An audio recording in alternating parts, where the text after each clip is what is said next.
List.io.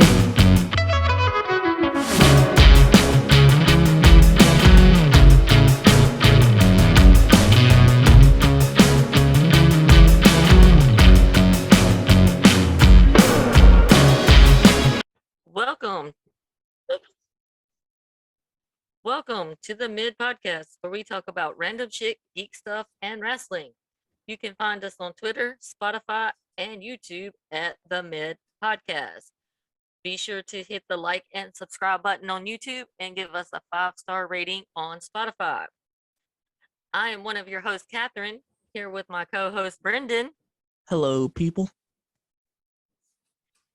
And we have a special guest with us, Keith, who's going to discuss wrestling because it is Saturday, and you know what that means.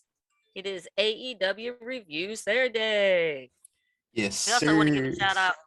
We want to give a shout out to you, Keith, for our new logo. It is awesome. Thank you. Yeah, no problem. It's fun working on it. Thank you.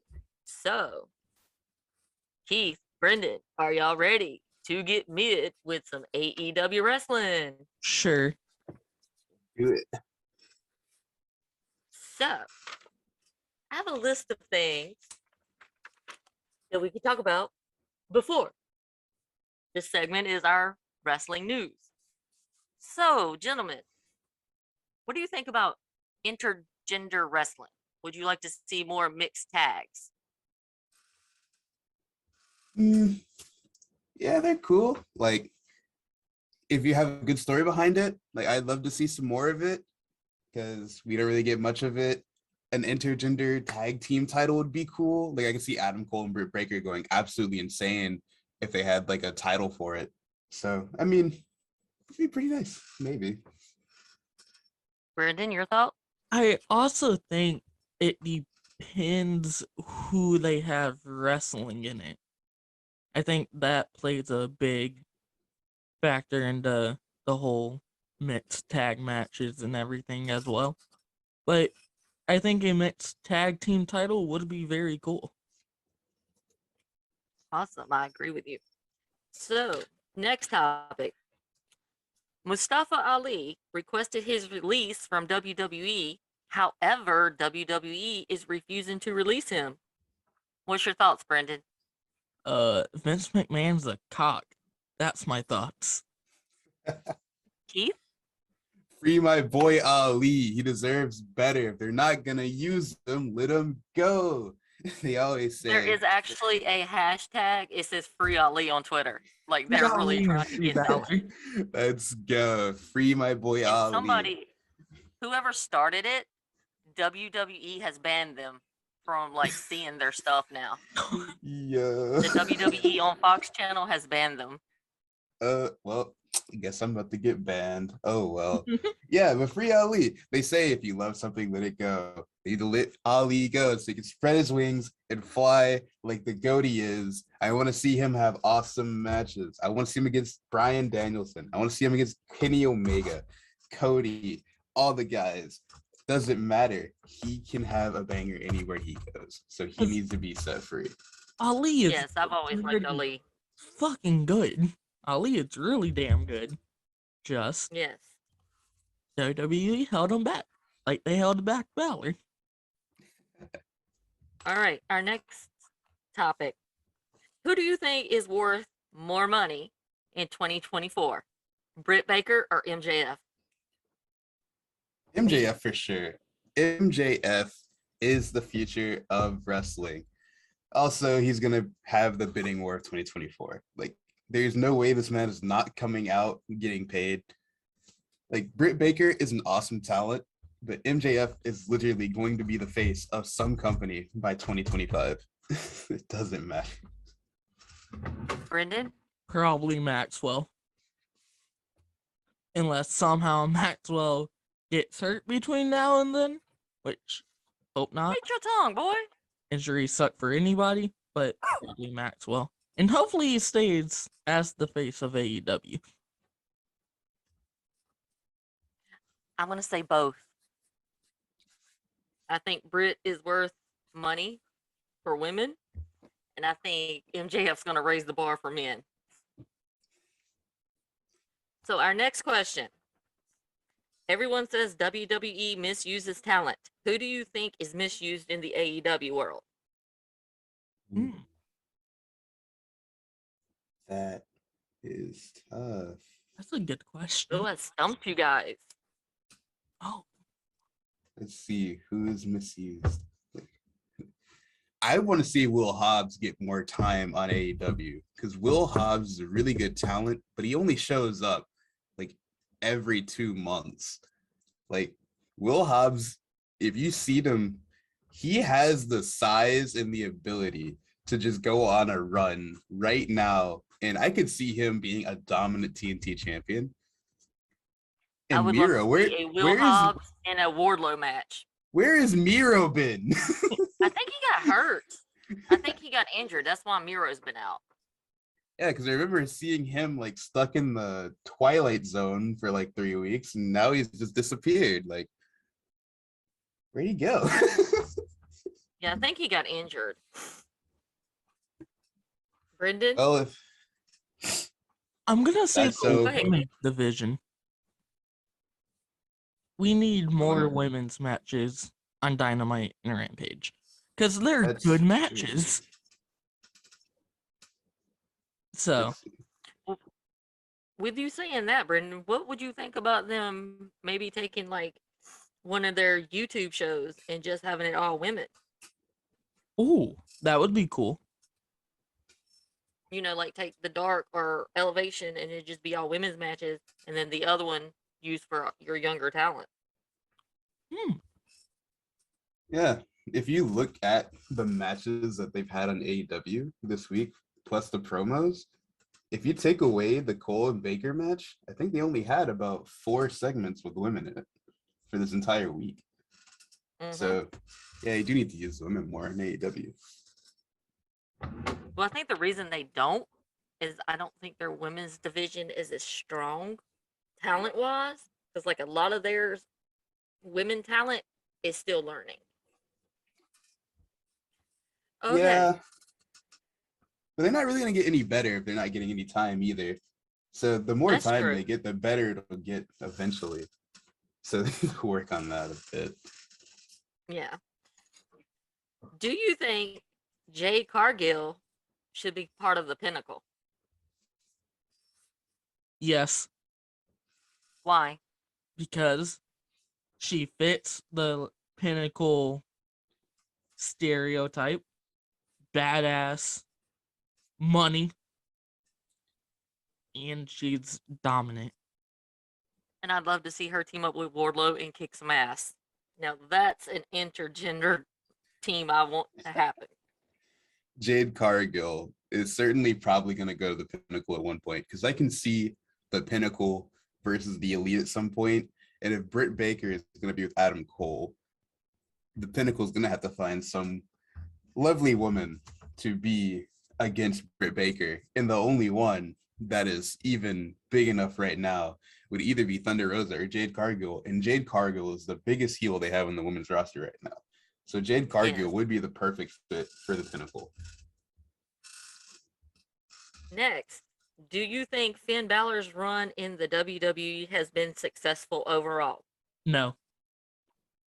Why?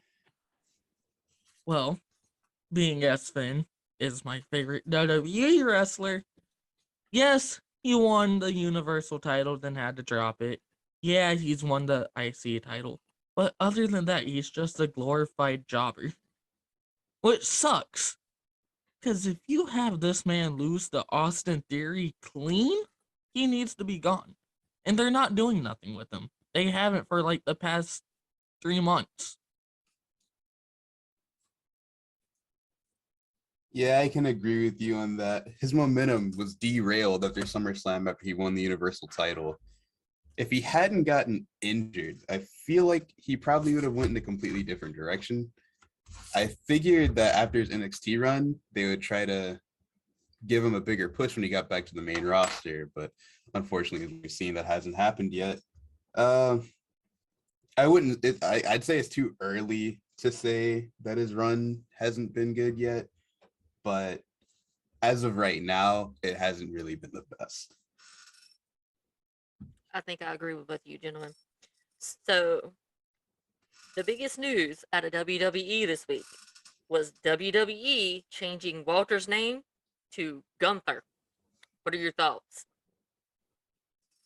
Yeah, they need to do their research before trying to give people new names. If you cannot take the time to do a simple Google search and find out that you're about to give an Austrian man a Nazi's name, you need to rethink your entire creative process. So Keith, does WWE really have a creative process though? It's a good that's point. true. They do need to figure their stuff out very quickly if this is some of the outcomes that they are getting. They need to take their time just a little bit more to do a little bit more research on what they're doing. Brendan? Like you said, giving Gunther to a Austrian man in the last name they wanted to give him as well. No, that shouldn't happen. They need to go into more research, like Keith said. And also, everybody that said Walter wanted his name to change to Gunther Starks, they're high. Because why would an Austrian man want to change his name to a Nazi U-boat commander? Good point. Let me throw this out there. During Stone Cold's time at WWE, let me give you some of the names he was presented with to change. Fang McFrost, Snowman, Otto Von Ruthless, Mr. Freeze, Ice Dagger, Cruel Luke, Cool Cat, and Chili McFreeze. These are the names Vince wanted to change Stone Cold to. What's all the cold innuendos? This man was just in the middle of winter, and there's like, we want you to be cold. Ah, man. There was no creative process in any of those names. They sound like freaking characters from a cartoon. Mr. Freeze, they would have had a whole lawsuit with DC. They should have named him Auto Freeze. Dr. Auto Freeze. That would have killed his entire momentum. Stone Cold is iconic. I'm just saying, evidently they're not that good on creative names. Oh, man. All right. So, me and Brendan are big fans of the Busted Open show on Sirius XM. Bully Ray was on there saying that John Moxley should have apologized to the fans. Bully has been taking a lot of heat on Twitter for saying that Moxley should have apologized. So, do you agree or disagree with Bully Ray saying he should have apologized to the fans?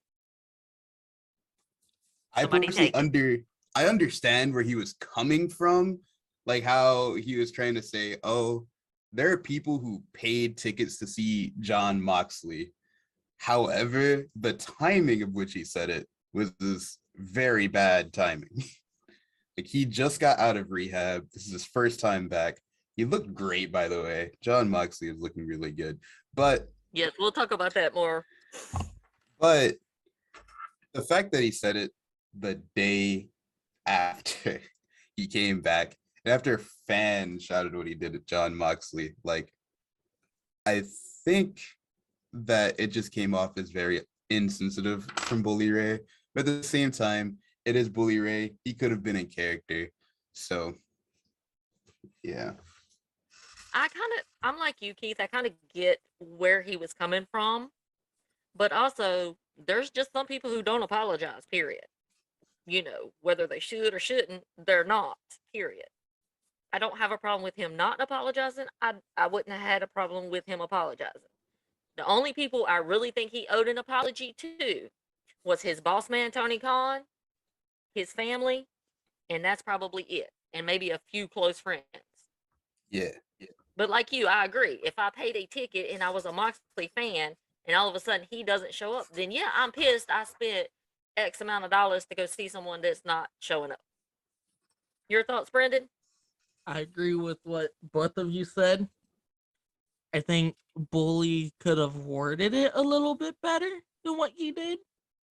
But like you said, Moxley shouldn't have to apologize unless it's to Tony Khan or its family. And other than that, it's just cool. He's back, and that's all that matters. And hopefully he stays healthy and sober. Yes. Okay, next. Aew Dynamite was #1 on cable this week. It beat Raw in the 18 to 49 demo. And I want to get you guys' thoughts on WWE fans uses the excuse that Raw has to go up against Monday Night Football. So that's why their ratings drop. I personally haven't watched Monday Night Raw in about, I don't know, 3 years. It's just the product for Raw is just not good. However, I do understand that this week they did have to go against a pretty premier playoff game in the Monday Night Football range. So I can understand where they're coming from. But to be honest, this is probably showing what's more to come. Eventually, Dynamite's probably going to take over Raw in the 18 to 49 demographic, and probably eventually in the actual demos as well, because I don't believe Raw's been good in years. If I'm watching Raw on a Monday night, there's because there's no Marvel movie on, and I just need background noise. Now, I will say the only time I actually do pay attention to Raw is after a pay-per-view, because that's usually when you get the best Raw, is after a pay-per-view. Yeah, that's true.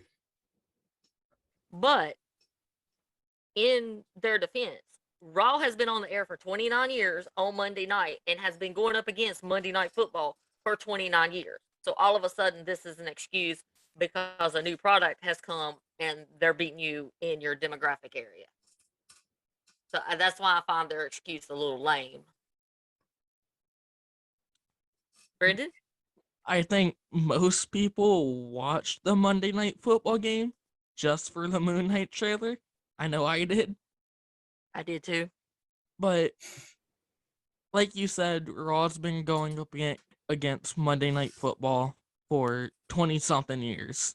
So for it to be an excuse now when AEW beat them in the key demo, I don't know. It's going downhill really fast. This is the second time AEW has had over 1 million viewers for their Dynamite. And they've only been in existence for 28 months. So I'm just saying, throwing that out there. So, thoughts on Sami Zayn re-signing with WWE? Just As long as he got that bag, I'm happy for him. He deserves every cent that he's getting, much like Kevin Owens. And I'm pretty sure he signed there to be with his best friend. So you can't really be mad at him. I'm happy for him. I mean, I can't be mad at for him neither. You know, if he's getting that payday. But I still think he'll be underused and he'll be underrated because from what I've heard, he was really good in NXT, and then they brought him up, and he just kind of gets put in the shuffle. He was really good in NXT. Yeah, it's like Vince just finds guys and he's like, you're going to be lower mid-card, and they stay there for their whole careers. Unless they can have a breakout moment like Kofi did during the Kofi Mania phase. And or when all the fans got behind Daniel Bryan with the Yes movement. Yeah. Also, they don't fit Vince's quota of what a champion should be. Tall, built, long hair. So. At the same time, Seth Rollins doesn't really fit that mold either. Yeah, but Seth was different. Seth was a badass. Speaking of Seth, since you're going to get me off track from my notes, if you watched SmackDown last night, the promo between Seth and Roman, Seth dropped John Moxley's name on WWE. Anybody think Vince was in the trailer busting a nut, yelling at somebody for letting that happen? McAfee dropped Moxley twice during the Seth match. Oh man. Just saying. All right. Go ahead, Keith. Well, I think it's Seth Rollins. He can get away with it. What are they gonna do to him? But he most likely got permission, knowing Seth Rollins. Well, I don't really know him personally, but thinking of his character, I feel like he'd probably ask permission to do that first before he did it, because it is his good friend. He just got a rehab, and I'm pretty sure I read earlier that WWE offered to pay him for the rehab, or offered to pay for it, something like that. So I'm pretty sure. I think Mox and WWE are in good terms, so I'm pretty sure if Seth asked, he could probably have gotten permission to drop his name in there. But who knows? Maybe. Who knows? It's just Okay, speculation. our next speculation. Our next topic. So this week, WWE put out a statement on AEW's self-mutilation from that tag match that they had with Anna Jay and Tay Conti versus Penelope Ford and the Bunny. And they pretty much said they don't believe in doing matches like that, blah, blah, blah. So, my question is, do you think WWE sent that statement out to try to distract advertisers from going to AEW? Yes. But WWE is focusing more on the kids and doing other stuff and not wrestling. AEW is focusing on the 18 to 49 demographic. And guess what? It's working for them. It's the best product out there. It's the best wrestling promotion out there. So, they can try, but soon companies are going to go where the money is. And the money will be heading towards AEW. Yeah, this Now, isn't the Warner Media, who owns TBS and TNT, they sent out a statement and said that the WWE quote was an attempt at a personal attack against the company and an attempt to hurt their advertising sales. Well, this Your isn't the thoughts, first Keith? time. This isn't the first time WWE has done this, because during the Jericho and Nick Cage match, when he brought out the pizza cutter, I believe they also said that WWE sent out a memo to Domino's Pizza, allegedly. So it could be that WWE is trying to get rid of some of AEW's advertisers, but Tony Khan's too rich for that. If they want to get into a chicken fight of money, Tony Khan's family is much richer than the McMahon family. And I do believe this is probably an attack by Nick Khan to try to, get in better graces with Vince McMahon, because Nick Khan is currently his guy, to help him get his record-breaking deals or whatever. And they're honestly trying to set up for a sale. So it's better if they can get more advertisers on their side and off of AEW's side.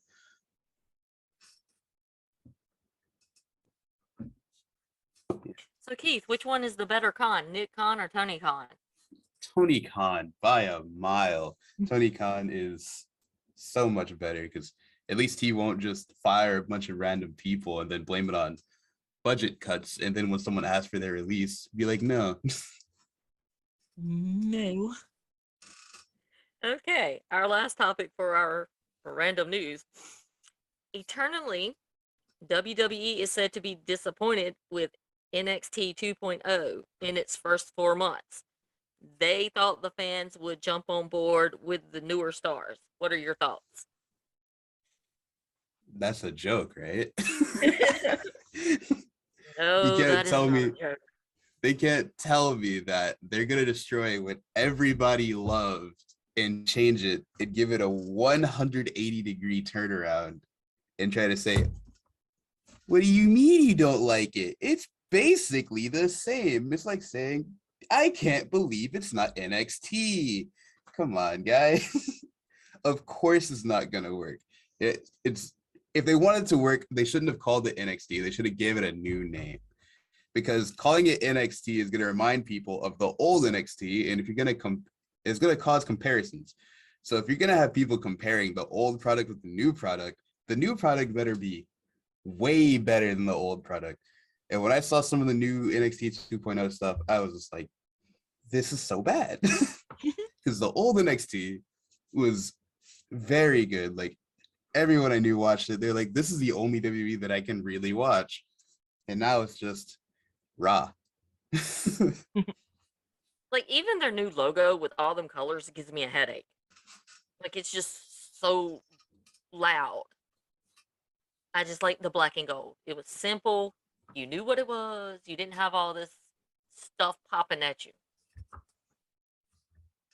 All right. So our next segment, we're gonna segue into AEW Dynamite on Wednesday.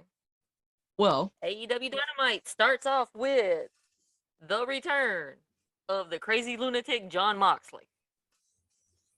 Thought it was a great return. Crowd reception was awesome.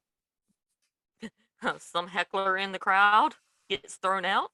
Yeah, screw And that guy. Jon Moxley drops the F-bomb and TBS doesn't bleep it out. good. Somebody's getting fired. Yeah, someone in the truck messed up.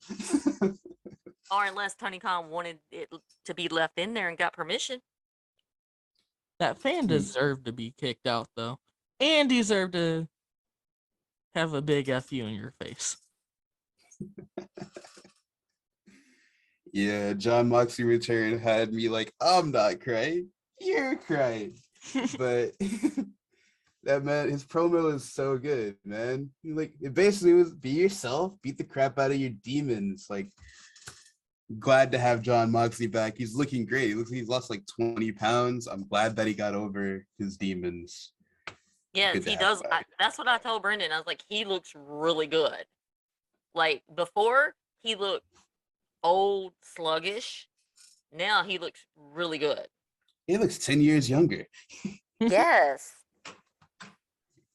And also, I think like there's a perception in wrestling that you have to be this tough, big, macho guy. So if you're going through with something, you just keep doing what you do and don't really deal with it. And with him coming out saying, hey, I had this problem, I went and dealt with it, now I'm back, it kind of opens the door for other people to, you know, reevaluate like their mental health or whatever they may have going on in their life.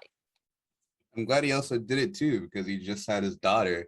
And to know that he did it for his family, like that makes it so much more noble. Like I'm glad that he got better because there's nothing worse than having someone's going through addiction, especially when he has a daughter as young as he does, is going through the development stage. So it's good to see that he went and fixed this problem. Yep. Brendan, your thoughts on the Moxley return? He's back. Glad he's back. Hopefully he's don't think he's going to beat all of his demons, but he beat the one that mattered to him and his family the most, and that was him cleaning up and becoming sober. Nice. So then next, we segue into my favorite part of the show. We get the MJF promo. And guess who's standing behind him? Wardlow.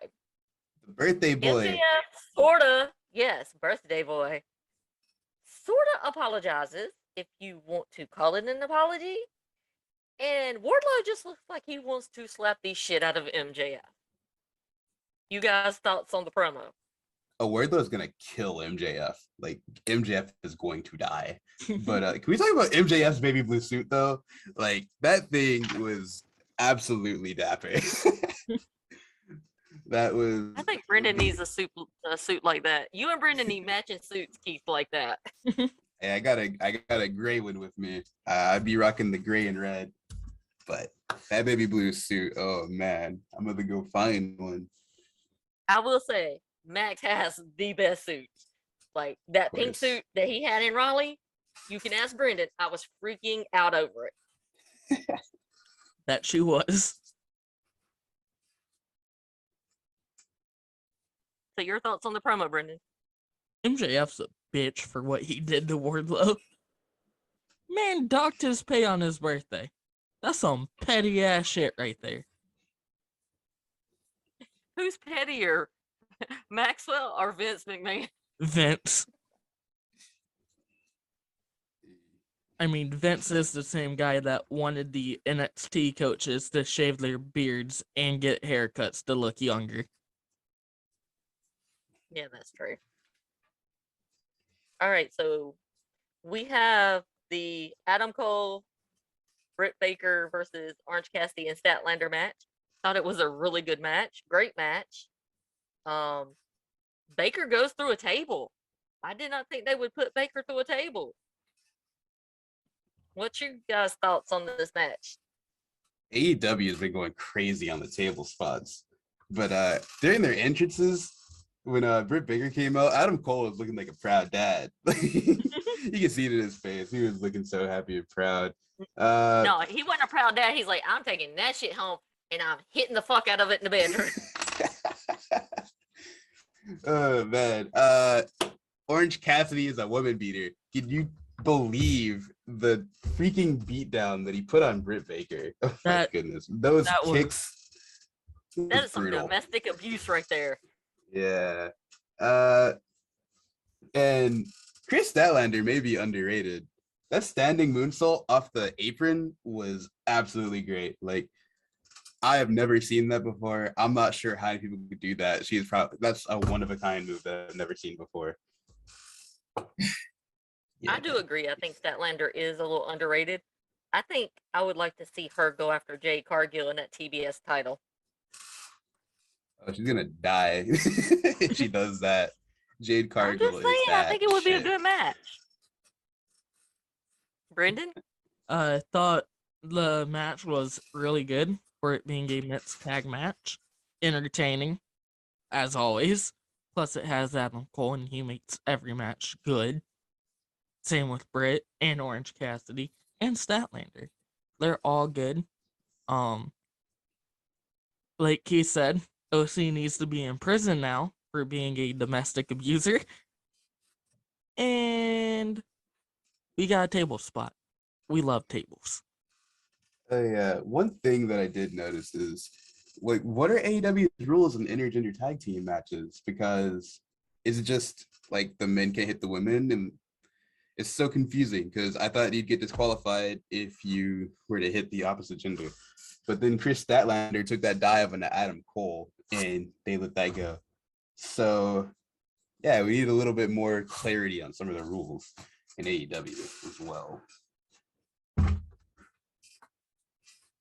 I know AEW is not a big fan of like DQ matches. They don't like to disqualify people.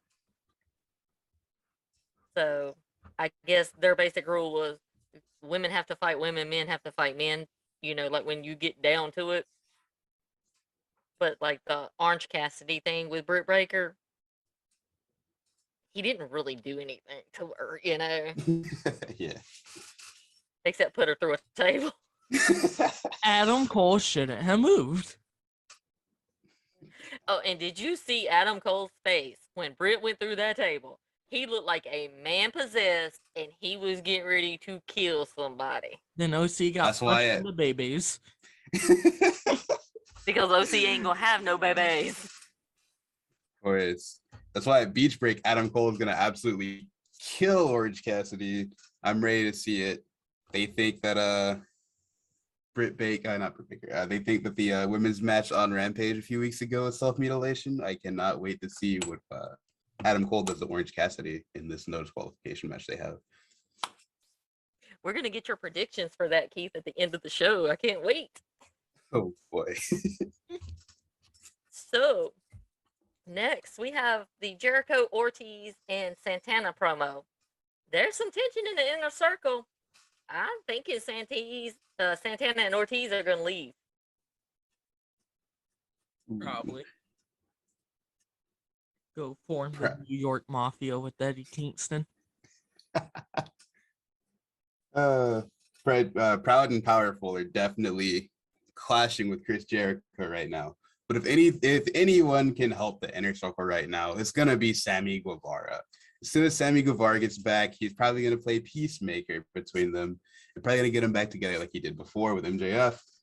But if not, I mean, the disbanded inner circle, it could probably be what's best for business right now because they've been together since day one, the first AEW show. So if they split them up, it'd be nice to see some cool matches between them. Because as they did say, like Pride and Powerful have not had really any shots at the tag team titles. They might have had that one against the Bucks early on, but otherwise, yeah, why haven't they become tag team champions yet? Every other person in the inner circle besides Jake Hager has basically won a title. So where's Santana and Ortiz's shot? I agree. I like Santana and Ortiz. They're one of the Brendan? best tags. in Yes. AEW. Now, I will say AEW's got a strong tag division. Yeah, it might be too strong. Yeah, I think that might be the problem. And then if So they after that, we get the Adam Cole promo. What do you think about the Adam Cole promo, Brendan? Adam Cole is going to kill OC next week. Like, Should we all wear Black Wednesday for the death of Orange Cassidy? maybe. Maybe. Here lies Orange Cassidy. You put Britt Baker through a table. No more freshly squeezed. Saw dried up. He's about to get juiced. Lights out, baby. Adam Cole is trying to draw up OC's babies because he keeps hitting him in the babies. This man Then we have thinks another he's, promo. Huh? This man thinks he's Shinsuke Nakamura from what, 2018? I liked some Shinsuke back in the day. Then we get another promo of Billy Gunn and Christian. Thoughts on that? Thank you for coming, Christian. It was a good run. You just got taken out by the ass boys. Ass boys. So that leads us to getting the Ass Boys versus Jurassic Express for the titles. Mm. The ass boy. I think the Ass Boys are going to get their ass kicked. Probably. I mean, do you really want a piece of Luchasaurus and Jungle Boy? And they Watch hurt out, here Christian. comes And they hurt Christian? Yeah. So that just motivated Luchasaurus and Jungle Boy. I mean, like, they needed any more motivation, but you just really gave them motivation to whoop your ass. Yeah, you have to be careful. That man Luchasaurus will break their arms too. Damn. I don't think he did it intentionally, Keith. Pretty sure he did. Featuring a witch, since you brought that up, I have heard that Phoenix is supposed to return mid-February. Ooh, that's a really fast turnaround. Well, he didn't break his arm. He only dislocated his elbow. So that was the best case scenario for him. So instead of like a 3 to 4 month rehab process, he's got like a 3 to 6 week rehab process. Oops, still hope him a speedy recovery. Hope he gets well really quickly. Because I love me some Lucha Brothers. Then we get everybody's favorite Cody Rhodes promo. Cody pulls out this big ass ladder and puts it in the middle of the ring. So you know what we're going to get. You know he's setting this up. So he does his little promos, drops some shade on WWE. I mean, you think Cody got some hostility, angry feelings toward WWE? Yes. I love the line where he goes, "We are not in the business of renaming people." Then he proceeds to go, "There's no secondary titles in AEW." And we knew he was going to do it. He challenges Sammy Guevara to a ladders match. You guys' thoughts on that whole promo? I loved it. It was a great promo. And there was moments there where I was like, oh, is Cody finally gonna go full out heel? And he doesn't. Brings it back. It's like, well, damn. I love the Gunther McGillicuddy. Yeah. I just wonder if Cody thinks he's the Razor Ramon or the Shawn Michaels in this one, because this ladder match is probably going to be really good. I just can't wait to see Sammy Guevara jump off the ladder and then Cody Rhodes, win somehow still. Because Cody wins, LOL. Either Sammy's gonna fall off that big ass ladder, or they both gonna come off that big ass ladder. Knowing It's gonna be Cody, like Shane McMahon climbing to the top of the Titantron and jumping off the top of the Titantron. What they Cody's need gonna to try to do, do.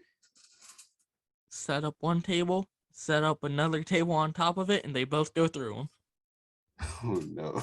This is not a table, a table's ladders, man. No, but It's a ladder. anything goes. Tables will be used. It's just a ladder match though. Maybe they'll go through another table. I mean, another ladder. Maybe. Yeah. Somebody's going through something. That's all that matters. Can't wait to see this crossroads at the top of the ladder because Cody has to have his moment. Oh, that would be badass. That would be so badass. Then we get another promo between Anna Jay and Jade Cargill, where Anna Jay challenges Cargill for her TBS title. I think the whole segment sucked. Anna Jay needs to work on her talking skills. Your thoughts? I couldn't listen to this promo. I love John Silver in the ring as a ring worker. As a promo, I just can't get behind John Silver. Like, I'm pretty sure he'd be good, but all the silliness, I just can't take. Like, he's too silly for me. I can't really take him seriously. So this promo, I just wasn't in it. Brendan? Really don't have a major opinion on this promo. So I was like, oh, all it is was a one match thing, so whatever. So we finally get another match after all these promos. We get the House of Black versus the Varsity Blondes. We all knew House of Black was going to win because the Varsity Blondes suck ass. Thought it was an okay match. I mean, I didn't really have anything that stood out to me during that match, except Brody King's a badass. Yeah, they just killed the Varsity Blondes. It was like a couple of minutes. Good. Fuck the Varsity Blondes. I'm still waiting for Julia to turn on them. Yeah. I think she's going to turn and join the House of Black. Would that finally make her an in-ring worker then? Because has she even wrestled a match before? Maybe one or two on Dark? Yeah. Maybe we're going to see more in-ring Julia Hart when she turns heel, joins the House of Black. Maybe. They're gonna do Give Sister her, Abigail better than what WWE did. Yeah, turn her into Alexa Bliss. You guys are killing me. So, next we get the Lance Archer match. This match went way too fucking long. I was sitting here yelling at the TV. This match needs to hurry up. However, Lance Archer is a strong son of a bitch, and I don't want to piss him off and meet him in a dark alley. Who doesn't love everybody dies? Lance Archer. That man, I love Lance Archer. I'm glad that he's back because when he did that moonsault line on his neck, I honestly thought he broke his neck. I was honestly scared for him. I thought he pulled the Brock Lesnar almost paralyzed himself. That was very scary to see. Yeah, that match was very long. I would have expected him to have a squash match, but it was Frankie Kazarian, and they can't just bury Frankie like that. So yeah, it's good to see that he's back and that he's doing good because it was a scary moment. I also, if I'm not mistaken, think this was the replacement match for the FTR match we were supposed to get. Because of medical protocol, they had to pull that match. So I'm thinking that they were planning on the FTR match going long. And when they had to pull it and put this match in here, that maybe could be why it went so long. Because it didn't need to go that long.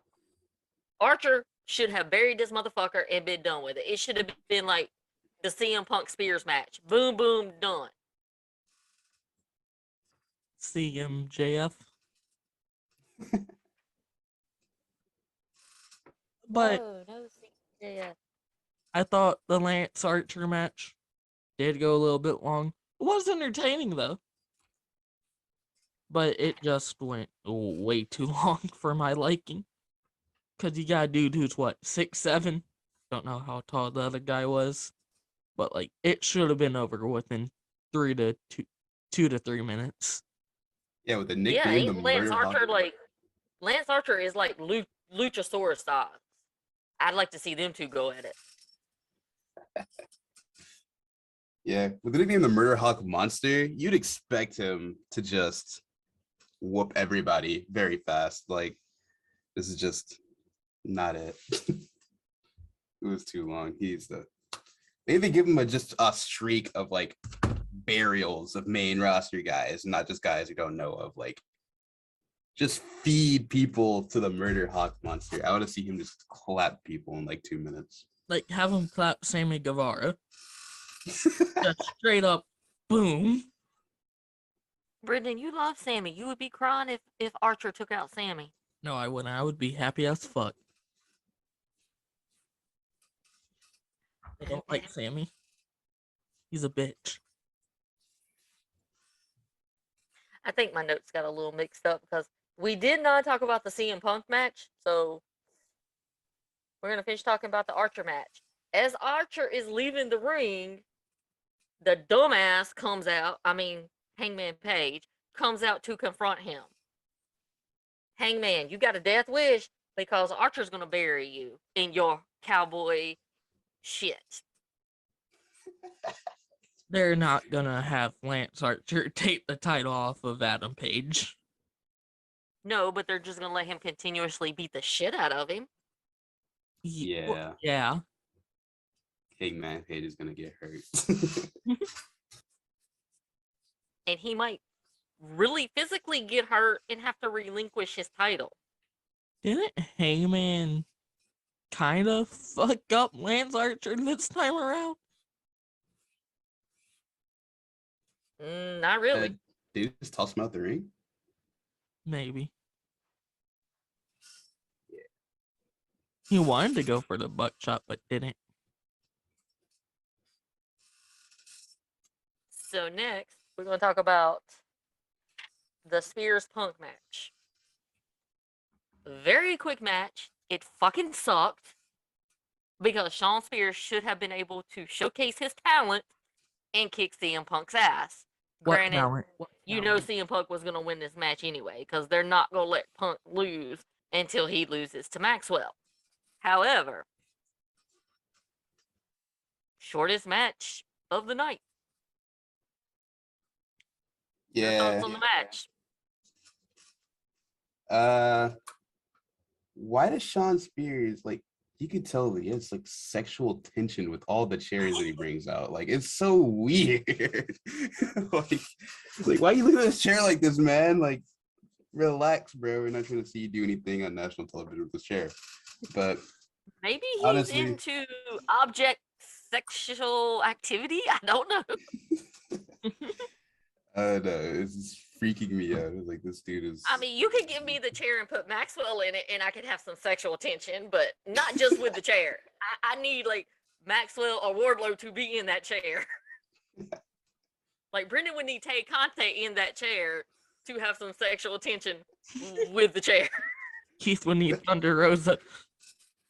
Whoa, Keith would need Thunder Rosa. No, but now that you mentioned that, Keith, yes, he does. It's like he's in love with the chair. Weird.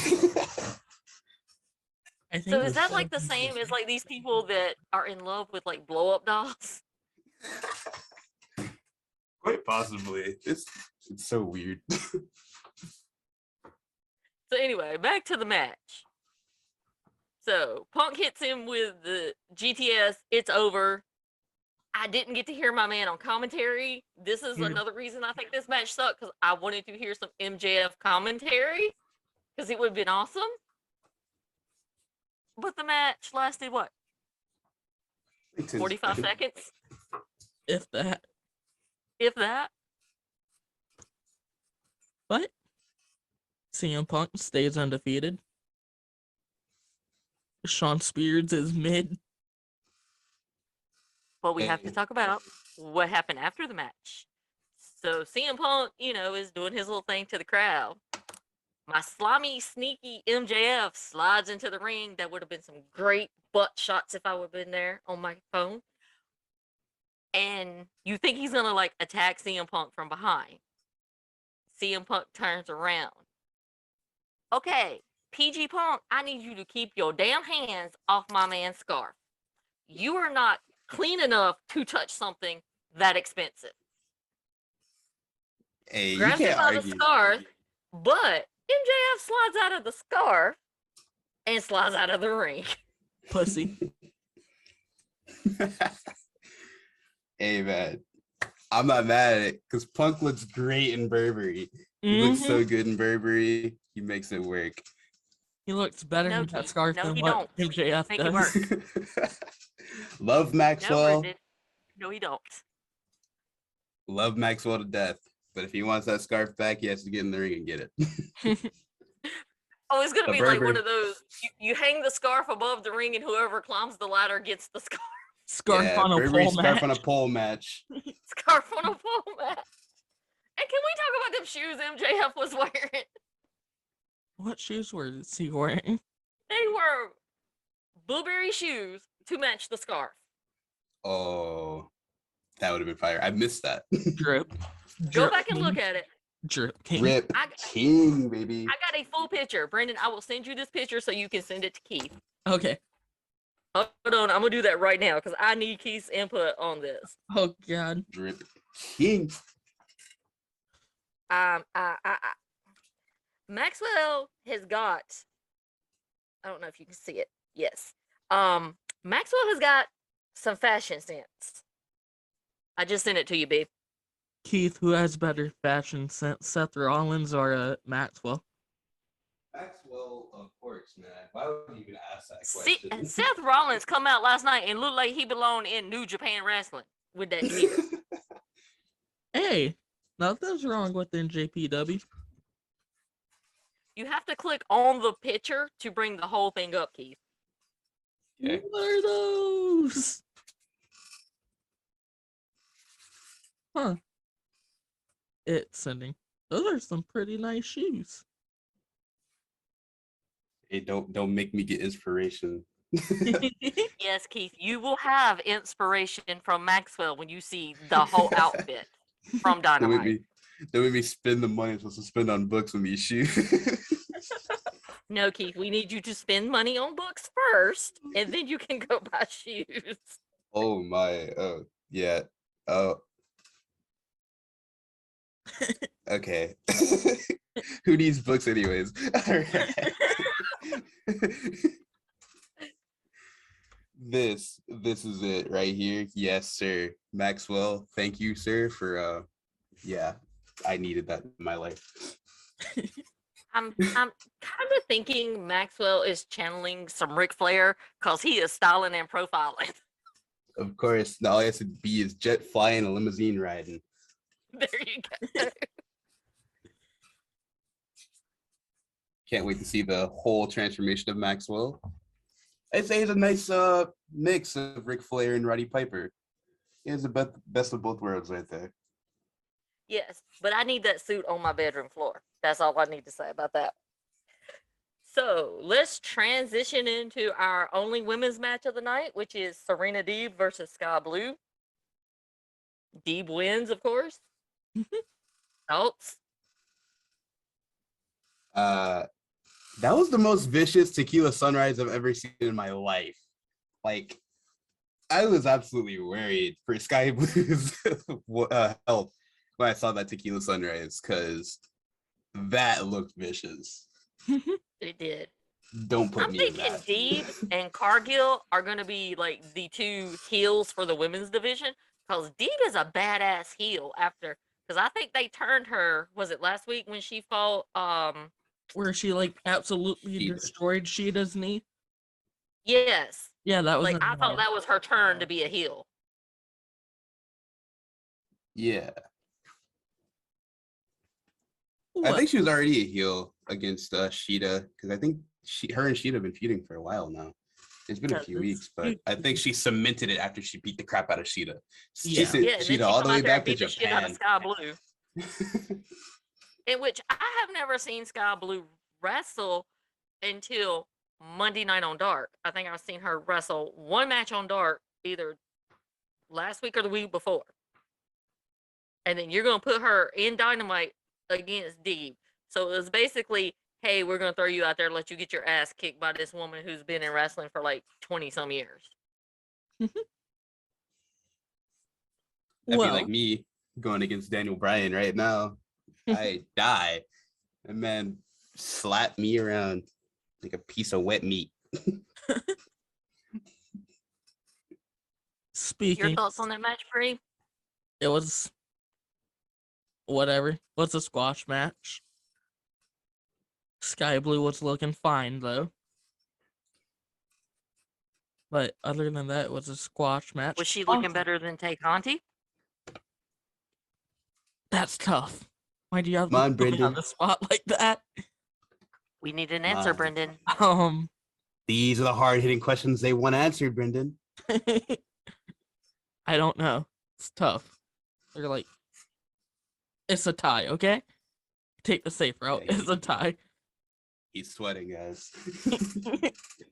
But Serena Deeb said that AEW has signed some major women. So yeah, that's interesting. Yeah, I heard it was Storm. 2. And there are a lot of really strong free agents that are women right now. Like Ember Moon's a free agent. Yeah. Taya Valkyrie, Tony Storm, just to name a few. I wow. I'm gonna break this up for a minute. Lilo Rush just tweeted out his contract is up February 14th and he will become a free agent. And he said to inquire for bookings, please email and gave an email address. So I do not think Lilo is gonna re-sign with AEW. So Breaking where's he news gonna go? here on the Mid Podcast. He's not gonna go back to WWE. No. Like he can go be a manager for Bobby Lashley again, even though he's MVP. I don't know. Talk about his glutes. Either gonna go to TNA or New Japan. Those are really his only options at this point. Because I doubt he'll go to GCW. That's too violent. Maybe though. But interesting. Yes. One of the women that they have signed with AEW yesterday, they had already put on their Twitter account merch for her, and I cannot remember her name.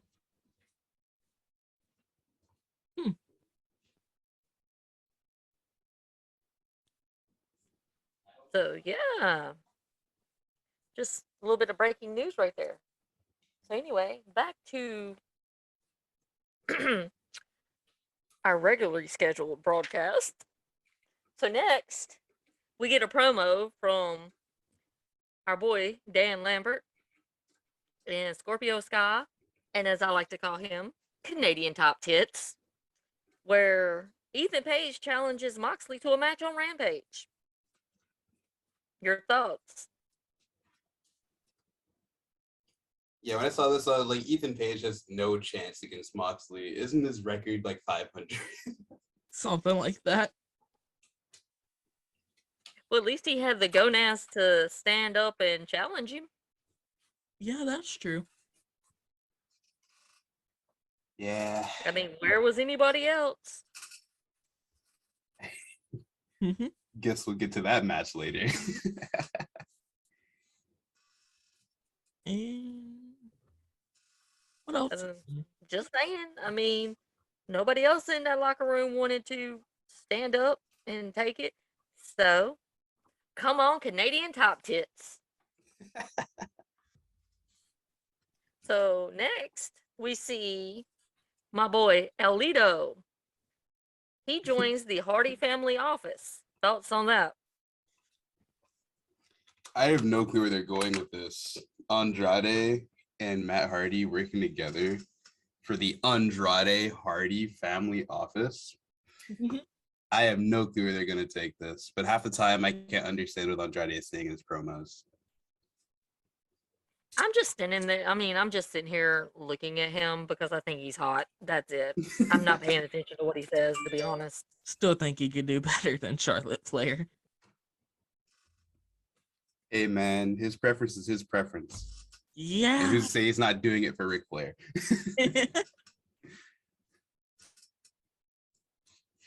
But I still think somehow, some way, Jeff's gonna come into this, which would be interesting. Which, forgot to say, Jeff Hardy and Matt Hardy are teaming up this weekend for like the first time in 3 years. Interesting that you do bring up Jeff Hardy, because now that you say that, I can see where this is headed. Eventually, I think Jeff Hardy might take Matt Hardy out of the Hardy family office, and it might just become the Andrade family office. That's interesting. That's something to watch out for. Oh, the girl that they put on there, Marnia Schaffer, the problem. Marina Shafir? Yeah. 2 days ago, they dropped on their Twitter account, they dropped a new arrival shirt for her. So she has to be one of the women they signed. Yeah, I think she had a match on Dark about a month ago, and she basically said that she was happy to be there. Marina Shafir, isn't that Roderick Strong's significant other? I think so. Huh. Interesting. Quick Google search Roderick Strong. So yes, I could see where Andrade takes over the Hardy family business. But do you think Andrade is ever going to get Darby Allin to work for him? No. Unless AEW is going for something crazy, turning Darby Allin heel and pairing with Andrade. That's just a pairing that I don't see working personally. But I don't know. It is AEW. They tend to make things work. So I don't know. That is true. And Keith, that is Roderick Strong's significant other. Very interesting. So does that mean he might be coming to AEW? He Just said have to wait and see. He said that he's not happy with NXT. Who would be? That too.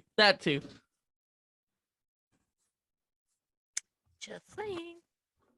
So our main event for Dynamite was the Acclaim versus Grandpa Retirement Sting and Darby Allin.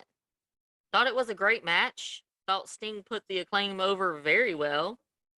I love Platinum Max. He's like my second favorite Max, but I loved his rap. It was awesome. Yes, everybody loves Platinum Max. The one critique of this whole match that I have was Darby needs to learn how to sell a move. What I mean is when they put that chair around his neck and rammed him into the pole,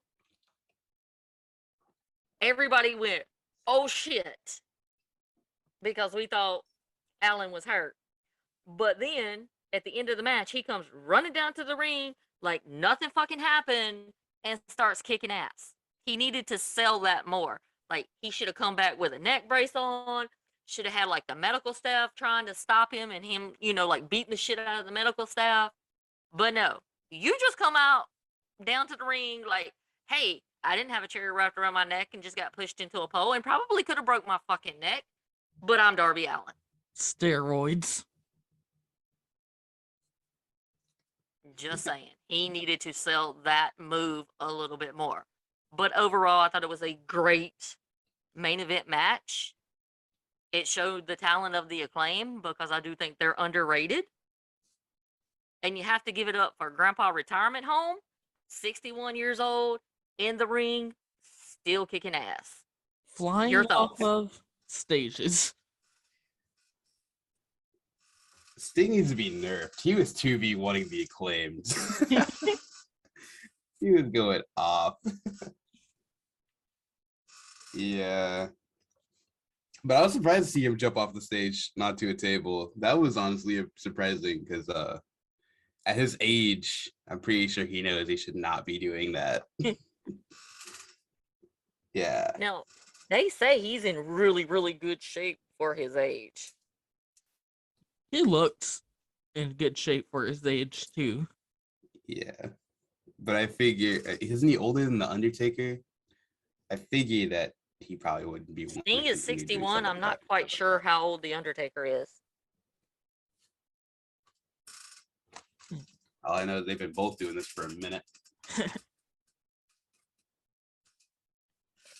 Yes. Did you see the documentary that WWE did on The Undertaker, The Last Ride, Keith? I saw bits and pieces. I didn't see the whole thing. You need to watch the whole thing. You see a side of The Undertaker that you never see. It's very good. I would recommend going to watch it if you're an Undertaker fan.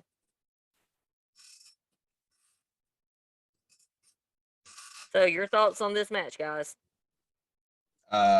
Darby Allin is a heat-seeking missile. He just absolutely pelted the Acclaimed when he came back. That was a crazy move, but at the same time, I do agree. He should have sold his injury a bit more.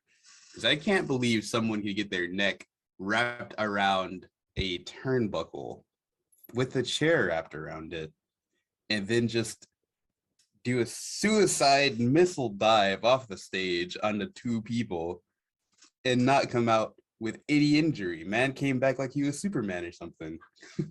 Come on, man, relax. He Supermaned it. Like I said, that was my only critique for that whole match is he should have sold that move better than what he did. Like, he shouldn't have come running back to the ring like he just was fresh and it's the first time he's been in the ring.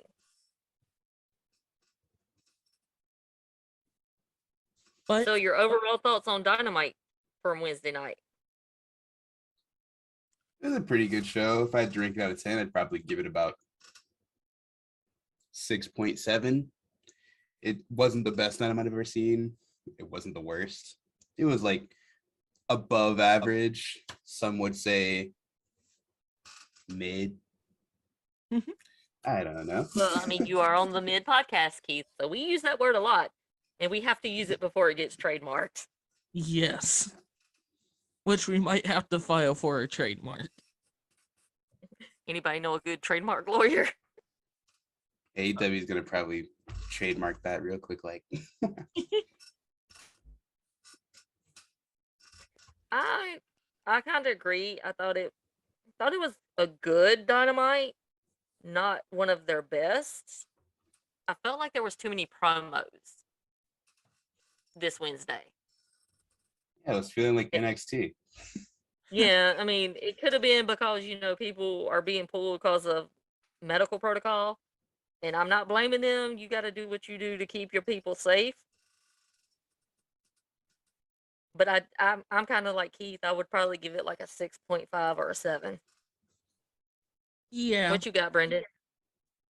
probably like I'll do a 6.8. But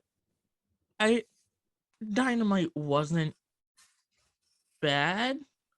At least it was watchable. And at least it kept you entertained, unlike NXT. Okay, so let's move into Rampage from last night. We start off with John Moxley and Canadian Top Tips. Thought it was a really, really good match. Moxley sold that move where he goes out of the ring. I think Ethan Page is a little underrated.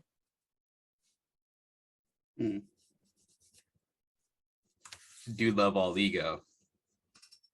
I do love all ego. Like he's Oh. my third favorite wrestler in AEW because it's like MJF, Wardlow, then Ethan Page. I thought it was a pretty typical match, to be honest. I wouldn't have raved about it. One of the problems I have with this match was they were outside the ring for almost like 30 seconds. Like, where was the ref count? Like, you know, thank you, Keith. This is the one problem I got with AEW. I need the con to teach his referees how to do a 10 count because my man Wardlow should have freaking won. And CM Punk should have been counted out. But no, bitch don't know how to count. Guess she went to school at Alamance Burlington school system because they don't teach you bitches how to count. Oh, no. Keith, can we confirm that? I think we can. I don't know. I'm lost. But yeah, like if they would do the count, you know, it's not much for a wrestler to just roll in the ring and then roll back out to restart the count. Like if they do the count, the wrestlers will adjust for the count. So please fix it. They're outside the ring for a long time. They did like a table spot that failed because Mox fell through the table. Where AEW is getting their tables at? Because their tables are either so hard that no one can go through them, or they're so paper thin that your body weight will make you go through it. I don't know. Are they experimenting with tables now? I can't tell. But I mean, it was right though. I mean, the ending was what I was hype about. So, Oh, we're gonna talk about that. I did think Moxley looked good for his first in-ring appearance since he's come back. I mean, you would figure someone being gone, 3 months would be a little rusty. He didn't look rusty at all. yeah. Mm-hmm. Brandon, you have any thoughts? The match was entertaining. I felt like the ending kind of got messed up. Don't know what they were going for there.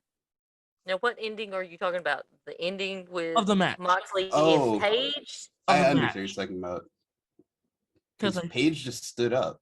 Yeah, he didn't sell that good enough. You just passed out, dude. Why And are then you just wake standing up?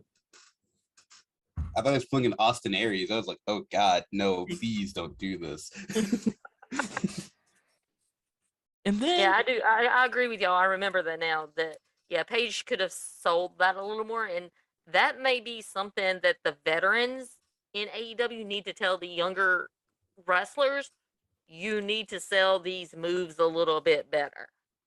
Like you've got a Punk, you've got a Sting, you've got a Dustin Rhodes. They're veterans. They've been in the business like Cody. They've been in this business long enough to know. So hopefully maybe they came back and it's like, hey, you needed to sell that a little bit more. But let's talk about what happened after the match on the way back. The match we didn't know we needed, but now we need. Moxley and Danielson. Yes, give me what I want. Ooh, give it to me. I'm here for it. Yes. I am so here for it. That is going to be a hell of a match.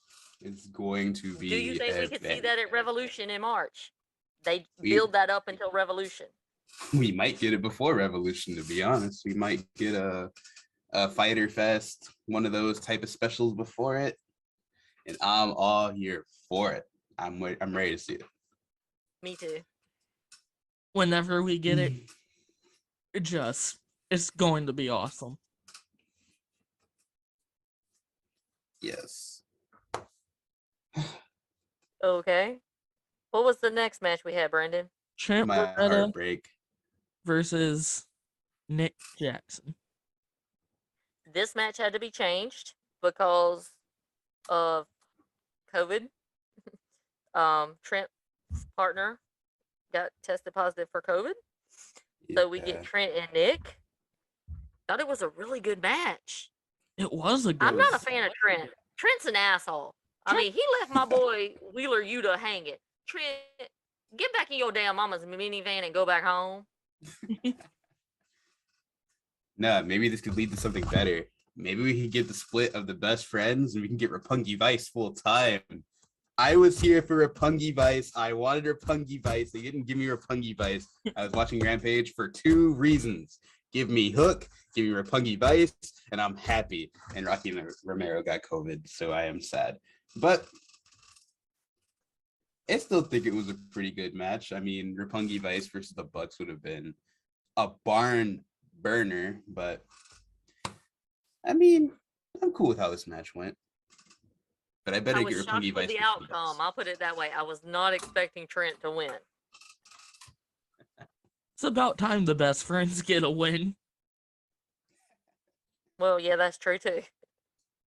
Because Adam Cole keeps derailing their win title, their winning runs.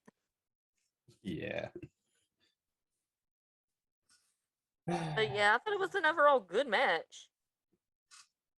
Because I think me and Brendan looked at each other when Trent won, went like, was that supposed to happen? What did we just witness? They should have played their Roppongi Vice music anyways. Well, maybe we'll get that next time. We better get it Once next Romero week. comes out of COVID protocol. Rocky Romero, get well very fast. I need Roppongi Vice in my life. Then what was our next match?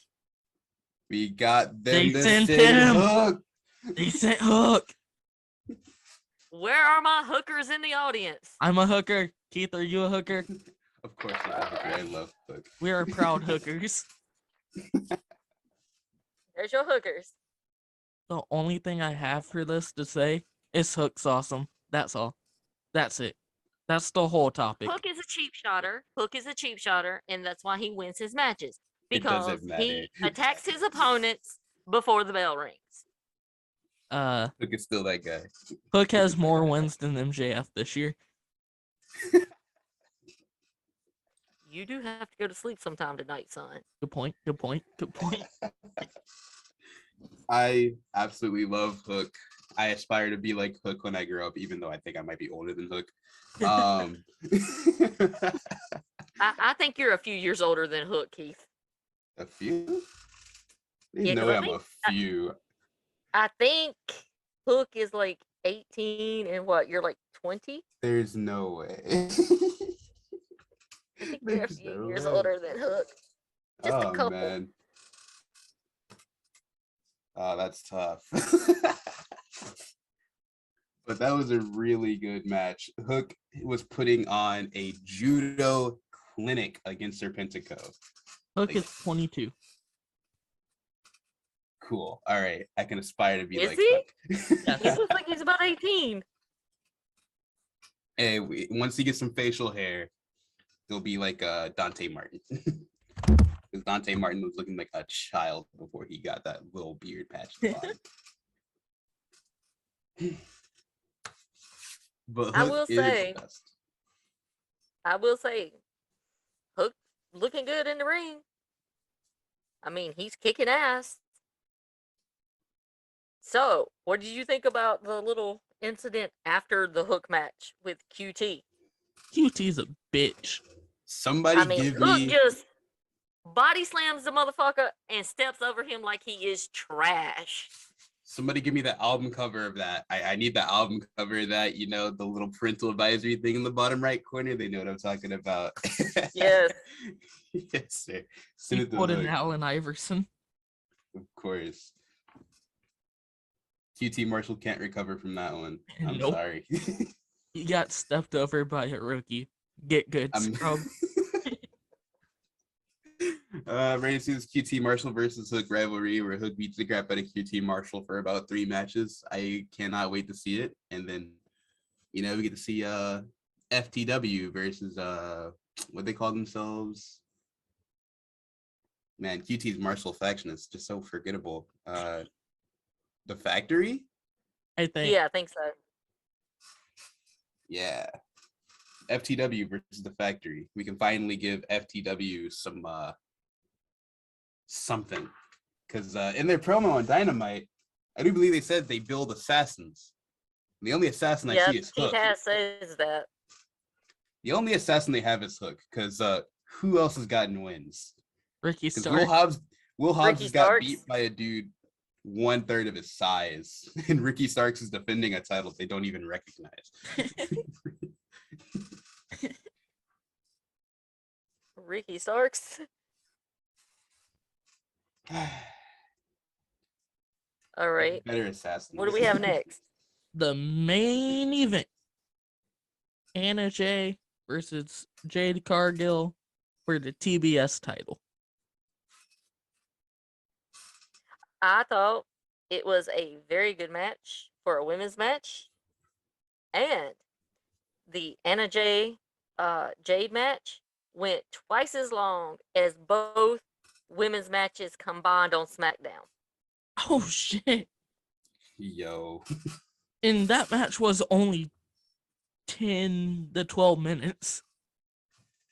Just throwing that out there. That is. And Jade stays undefeated. And they gave her like the Undertaker promo at the end on the screen where it said 25-0. Yeah.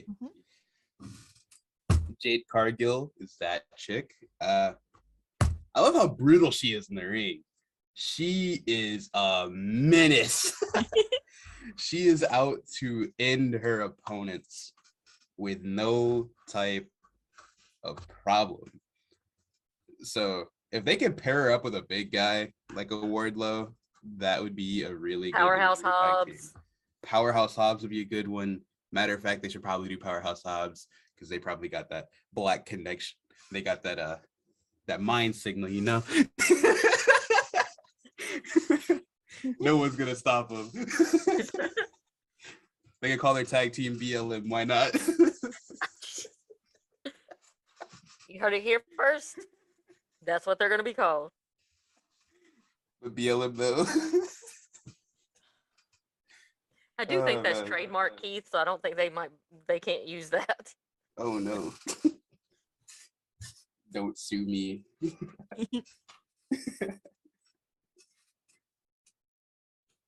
Yeah. What are your thoughts, Brendan? I think this match just proves my point of what I said earlier, that we need more women matches on AEW, on Dynamite, and Rampage. We need more than 2 a week. Let me put it like that. Yeah. I think they didn't know what to do because Ty Conte was in Brazil. With her main squeeze, Sammy Guevara. Of course. What, did you say something? I did say something, and you heard exactly what I said, Brendan Nicholas. What? They're at the beach together. That What was- could they have been doing, Brendan? I don't want to know. Getting sand in their crack. They're about to get married. Sammy Guevara just met her parents. We'll probably call it off.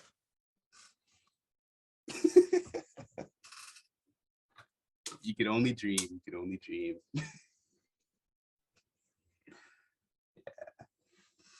Now if he could only get the pit, So, stepping over QT. so how would you rate Rampage from last night? Was it better than Dynamite? Yeah. It was certainly. Yeah, it was certainly better than Dynamite. Honestly, I would have given it, if it would have had Roppongi Vice on it, I'd have honestly given this one a 9 out of 10. But my guy Rocky Romero got COVID. I'd give it an 8.5. Because the Mox match, even though it was like typical, the big pop from his return match, the first match back, it was good. Nick Jackson versus Trent, even though it wasn't what I wanted, it was still a good match. Hook is the guy. I don't care. Hook single-handedly carried this show for me because that's the man. And then Jade Cargill. She's just that chick. She is the one. She is the savior of the women's division. Honestly, That's why it's called This Bitch Show. they should just give her the AEW's women's title too. Just give it to her. Yep. She's 25-0. Give Just her hand all it the to her. belts. Just Like, give her all even the belts. main titles. Like I could see her beating Hangman Page like easy. That was taller than him. something. Jade kind of reminds me of like China. I don't know if you're old enough to remember China, Keith, Oh yeah. and not the country, the wrestler, but she's kind of giving me those China vibes. Like, I'll whoop your ass if you man, female, I don't care. I could see it. And then, we did get that China Jericho match for the Intercontinental title back in the day. I could see her maybe going after the TNT title. Especially if Sammy Guevara has it. Sammy Guevara won't have a chance. Yes, have Jade bury Sammy, please.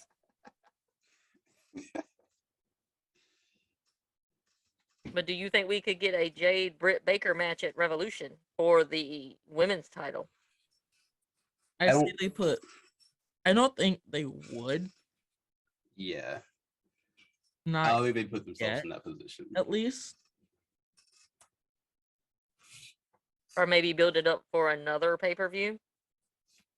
I think they'd have to wait a few years before they even think about unifying the titles. I don't think they'd want to have the titles unified in AEW. No, you don't unify the titles. You have her hold both for a little bit and then have her like drop the TBS title to someone. Like pull an Asuka. Just Mhm. drop the title. I have no more use for this title. This ain't the main title. Boom.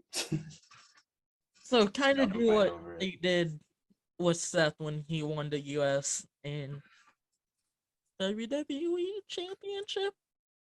I think that was it. The only way I could see them doing it is if they made her like defend it, like Seth had to do it Night of Champions and make her like defend both titles in That- one night. Yeah. Or even Every she time could they drop do the it. TBS title before her match against Britt Baker at a pay-per-view. But I couldn't see them like giving her a loss before she went against like the main person. I think if So the- they give her her first loss, it would probably be the Baker. That would make the most sense. Well, I don't know because Baker isn't really their top. No. I mean, she is their top baby face female, but at the same time, she's still a heel. So they had to find like an uber baby face woman to knock off Jade Cargill, and I'm not sure if they have that on the roster right now. Thunder Rosa? Yeah, she's good, but I don't think she would be the one. Like, if they brought in an Ember Moon, I could see Ember Moon being the one to take her down.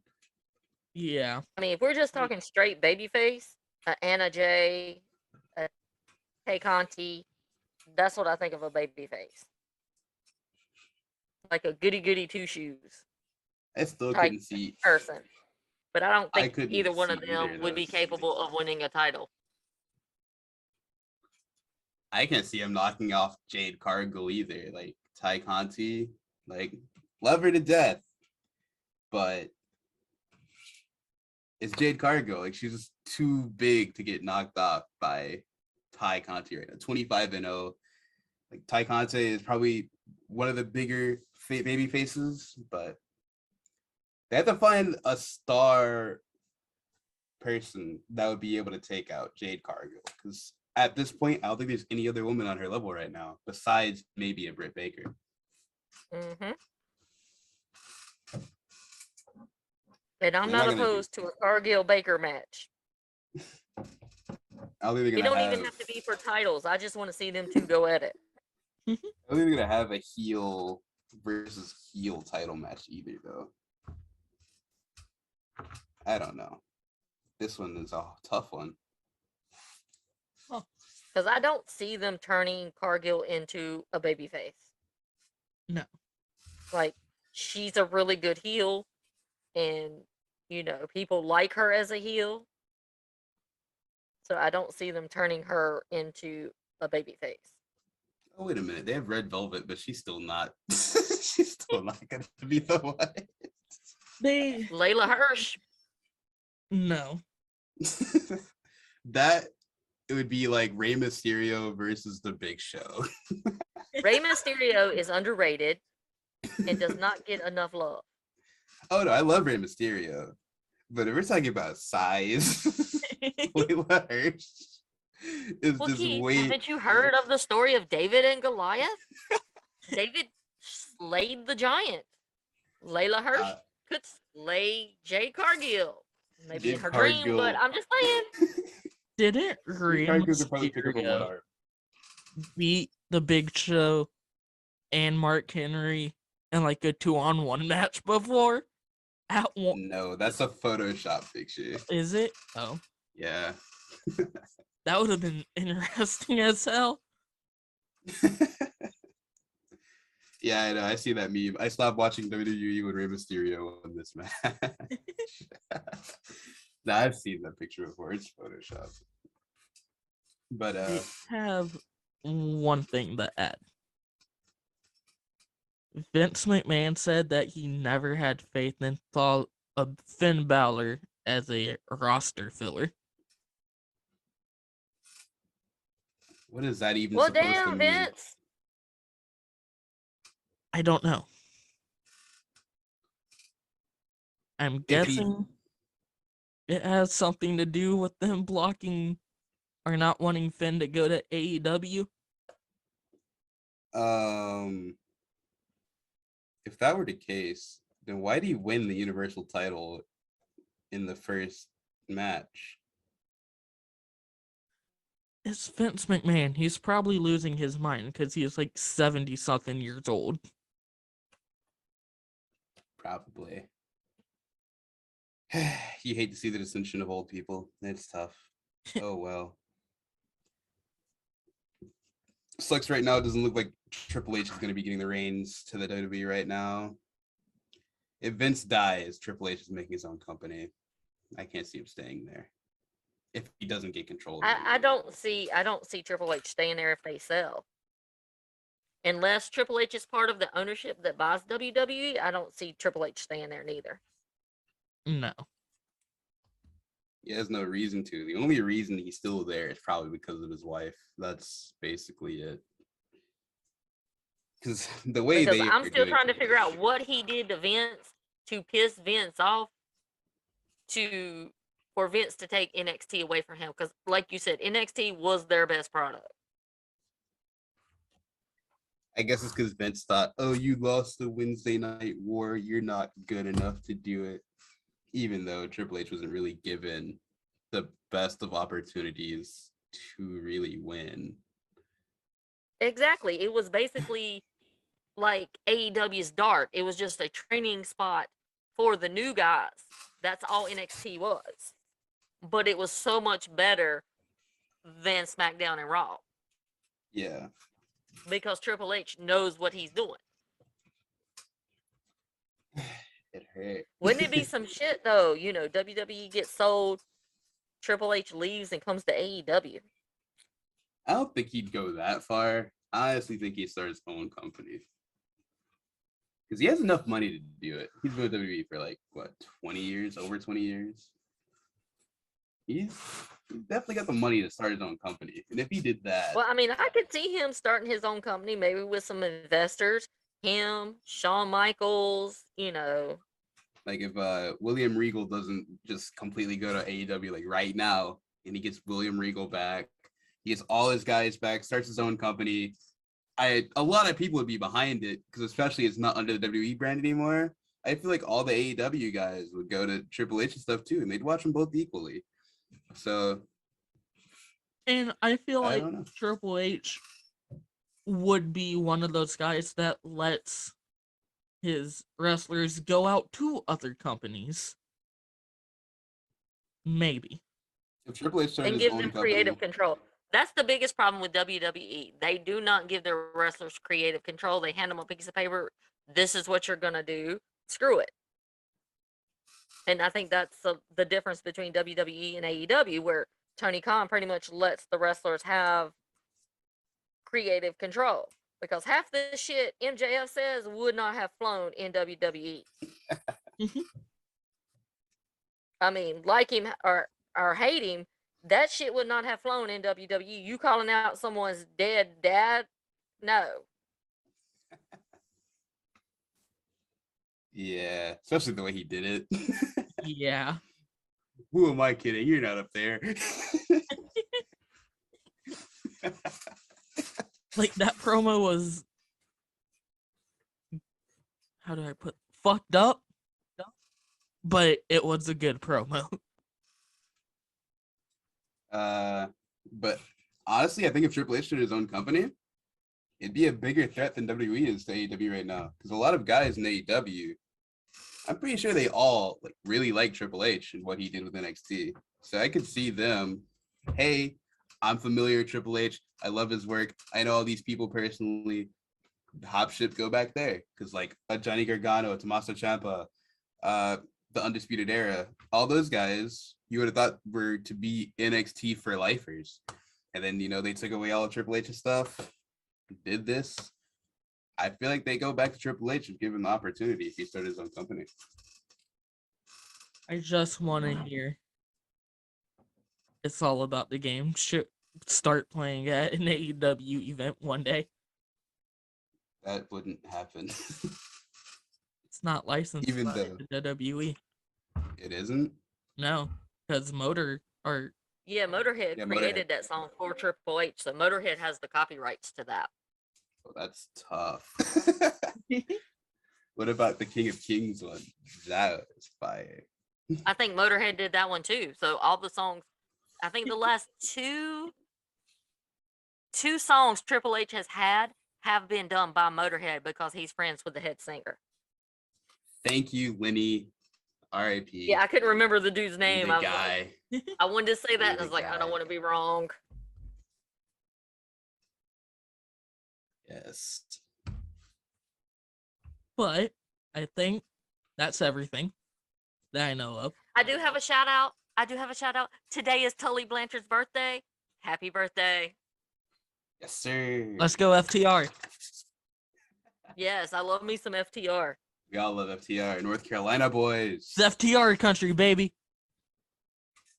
I need some FTR and some Briscoes. I need that match. Speaking of FTR, where have they been? Because weren't they supposed to be in Raleigh as well? They were in Raleigh. They did a promo backstage to the Briscoes on their Twitter account. Ooh. And TK, get the Briscoes already, man. Yeah, like, what is he scared about? Like, that's probably the biggest money match they could do right now. Briscoes and FTR. But I think FTR. I think the Briscoes are coming to AEW because the Briscoes was on Busted Open this week. They've dropped some hints. Tony Khan has dropped some hints on his segment every Friday on Busted Open at 11:30. He said he didn't have he could see the Briscoes in AEW eventually. Do it now. You're dropping the ball, Tony. Like I said, TK probably already has something in the works. He's just waiting for the perfect time to bring them in. That's what I think. I think he's just waiting for the right opportunity.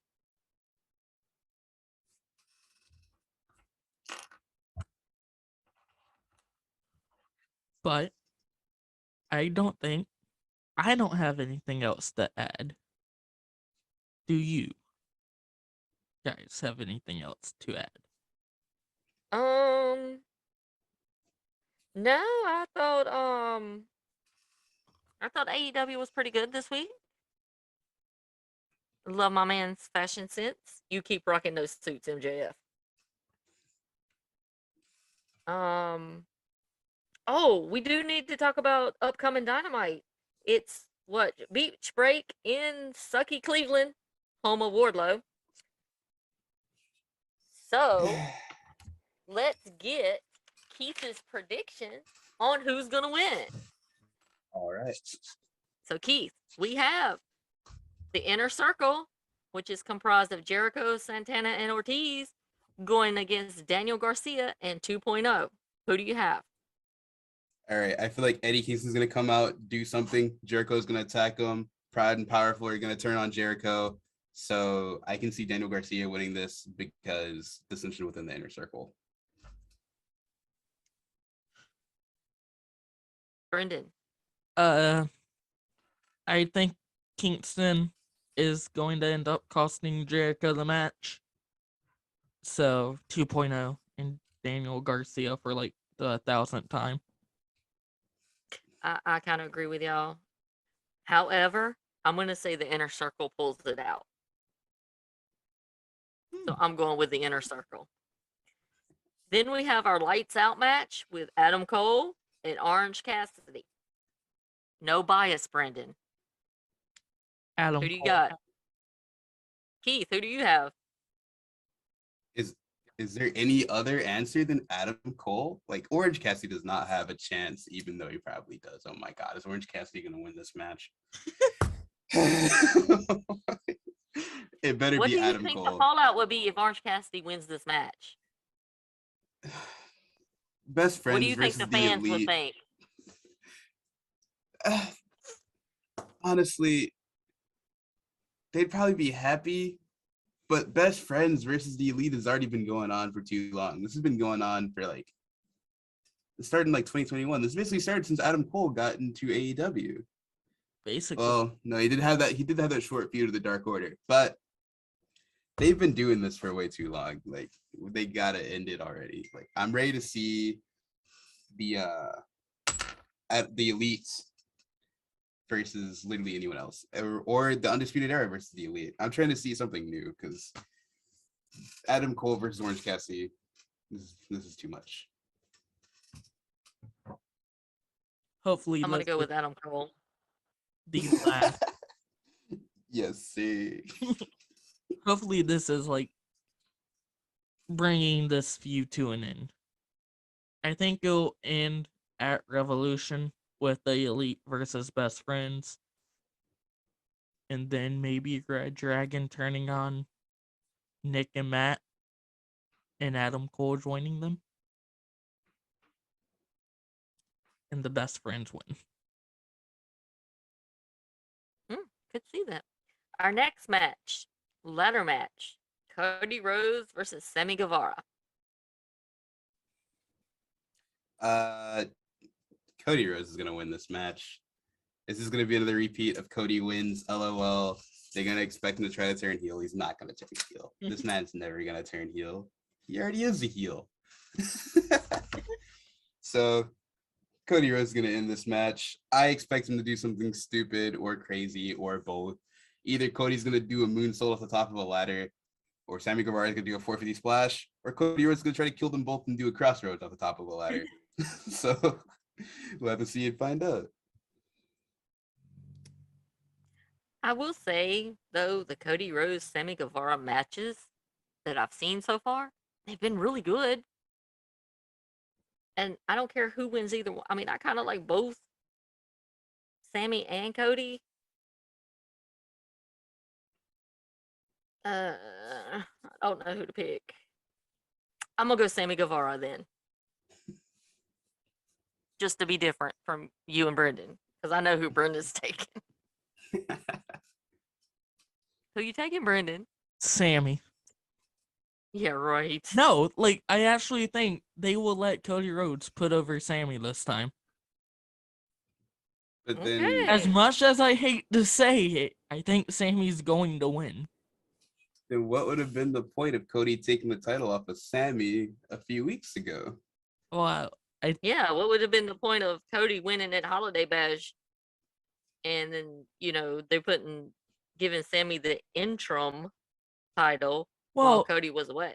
we all figured that Sammy was going to take time off, right? After everything that went on that week. We thought it's like, oh, he dropped the belt, so he wants some time off. So I think since he didn't take that time off, they're going to give him the belt back. Fully. Okay. Then we have Red Velvet versus Leyla Hirsch. I'm rooting for Red Velvet. I want her to win. Because I'm not feeling Leyla Hirsch. She's a little punk bitch that needs to be put in her place. Why is Leyla Hirsch going against Red Velvet before she goes against Chris Statlander? Isn't her beef with Chris Statlander? She attacked Red Velvet at Rampage last night during their promo. Oh man. Leyla Hirsch is probably gonna get this win. They're gonna try to build it up for Leyla Hirsch versus Chris Statlander, and I don't believe they have made Leyla Hirsch to be a threat yet. So I'm gonna have to give this one to Leyla Hirsch, unfortunately. What do you have, Brendan? Leyla Hirsch. I'm the only one pulling for Red Velvet. Dag. Oh, I love Red Velvet. Yeah, no, I do She too. is it, but for the sake of what they have going on, I think Leyla Hirsch has to get this win. As much as I hate to say it. And also at Beach Break, we get to hear from PG Punk. Woo! He still has MJF scarf. The man has no pipe bomb. Come He out. sucks ass. Why do I need to hear from him? The only man I need to hear from is Maxwell. CM Punk needs to come out with the scarf around his neck, please. Well, you know, if CM Punk comes out, MJF's gonna come out right after. Well, yes, they're gonna have a great promo between each other. But I need MJF to hurry up and whoop this man's ass and send him back to his couch so he can write comic books that nobody reads and do movies that nobody wants to go watch. Warlord's gonna kick the fuck out of MJF. Yeah, Wardlow's gonna kill him. We're not talking about Wardlow. We're talking about MJF and CM Punk. No, so here's what's going to happen.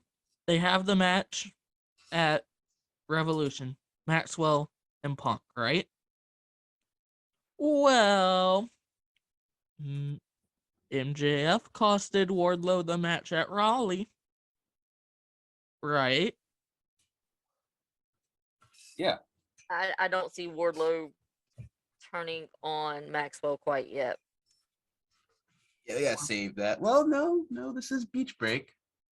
No, they won't have it this week. I think they'll save it for Revolution. I think that's when Wardlow will turn on MJF. What if they have Wardlow turn on MJF now and build the match for Revolution of MJF versus Wardlow? And what's the plan doing MJF and Punk right now? Amen. Maybe we get a mixed tag, a tag team match: CM Punk and Wardlow versus MJF and Sean Speaks. Who cares? It's AEW. They'll figure it out and somehow make it entertaining as fuck. Of course.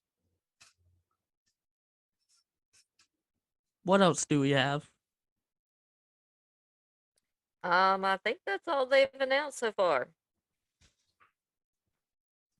They have to have some title match in there. Yeah, they got the Sammy Guevara Cody Rhodes TNT title match. Just the one? They usually have like two. There's probably gonna be a women's title on the line. I don't know. Maybe Britt Baker defend against somebody. Maybe they'll do that at Rampage. Maybe. They might do the tag match between the Ass Boys and Jungle Luchasaurus. Yeah, they did announce that. They did announce that. At Rampage. Yeah.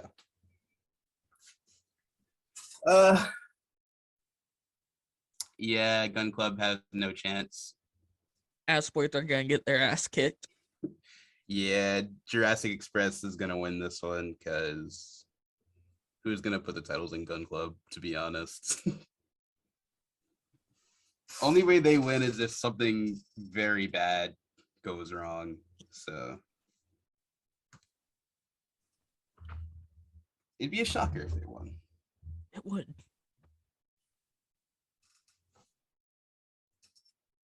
Well, you have nothing else. Let me get you let me hear y'all's take on this. So, if you're not a fan of Big E or Cody Rhodes, personally, I think you're gonna suck. Brody Lee's wife called Big E and Cody Rhodes and asked them to come to where she was at a hotel room to tell her son that his dad was dying, that Brody Lee was dying. Both Cody drove from Atlanta down to Jacksonville, and Big E drove from Tampa to Jacksonville to be there when she told their son that his dad was dying. We always look at these wrestlers, as entertainers, not as like people. I have to say, that's some mad props for both of them because they could have said no. Well, how can you really say no? It, Can't say no to that. And Brody Jr. was a big fan of Big E and loved Cody. And for both of those guys to do that, especially Big E being in the WWE, he was like, if I get heat for this, oh well, fuck it. This kid needs somebody. This kid's getting ready to go through something that no kid should go through at that age. I give props to Big E for that. Yeah, I give props to both of them. yeah. As much hate as Cody gets, they can't deny that he's still a good guy. Like, he's doing the AEW community outreach stuff. He's doing all this other stuff outside of AEW. They may hate the character that he's playing, but in all reality, these are actually good people. Like, you gotta commend what they are doing, because there's a few people who'd be like, oh, that's too far of a drive. I can't really do that. I have this to do. They'll come with excuses, but the fact that they took the time out of their day to drive hours to get to where they need to be to help out Brody Lee Jr. and their other son is really heartwarming to hear. I think it's one of those. So I thought we would just end on a good note like that. I think it's one of those like heartfelt moments that no matter what company you like more, you gotta like that.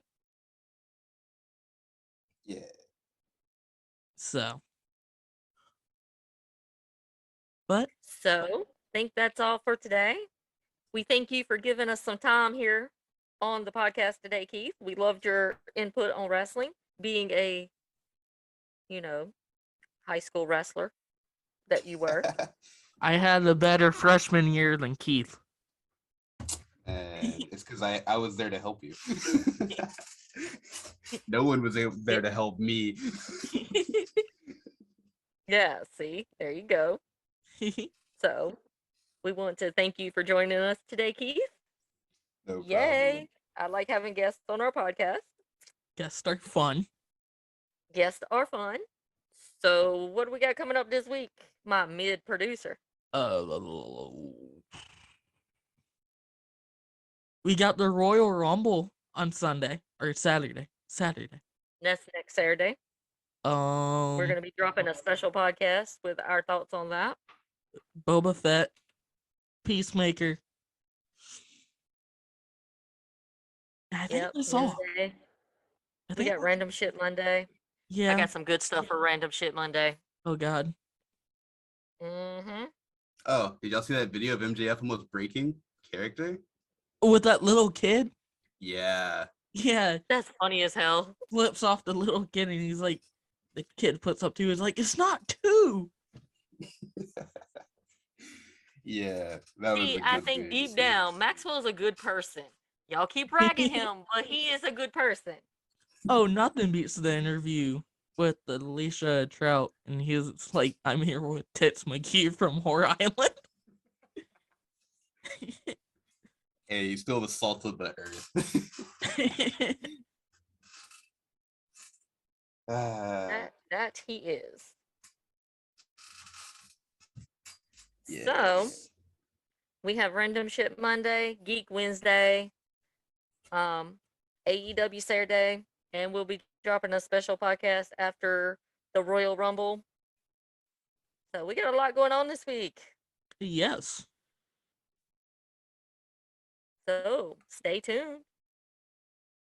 We thank you for listening, And as we say on the Mid Podcast, we are mid out. Adios, people.